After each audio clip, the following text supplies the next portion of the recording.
Yo creo que la acogida por parte del consumidor hacia estos pequeños proyectos va siendo muy buena. La gente está viendo, se está dando cuenta que realmente estos viticultores, estos pequeños proyectos, lo que están haciendo es enraizarnos un poco más con el territorio a través de estas pequeñas producciones. Son vinos muy cuidados, son vinos que se cuidan muchísimo desde el campo, y que después, a la hora de ofrecerlos, lo que tiene que tener la gente en cuenta es que son producciones muy limitadas, que a veces no tenemos acceso porque en cuanto salen al mercado se terminan,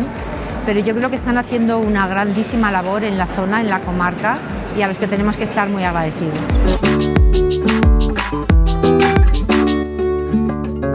En cuanto a la percepción del consumidor respecto a los vinos que elaboran las microbodegas,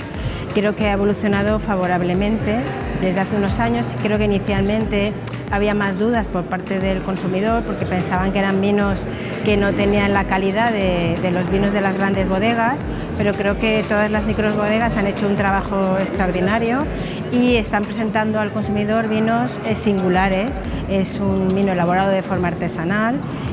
Son vinos diferentes y que el consumidor actualmente creo que es lo que está buscando, vinos con variedades que están recuperadas, que dan un valor a la zona y que yo creo que necesitan un poco de promoción para que el consumidor los conozca, pero creo que tienen una gran categoría a nivel de calidad y que pueden competir en el mercado con cualquier vino de cualquier bodega.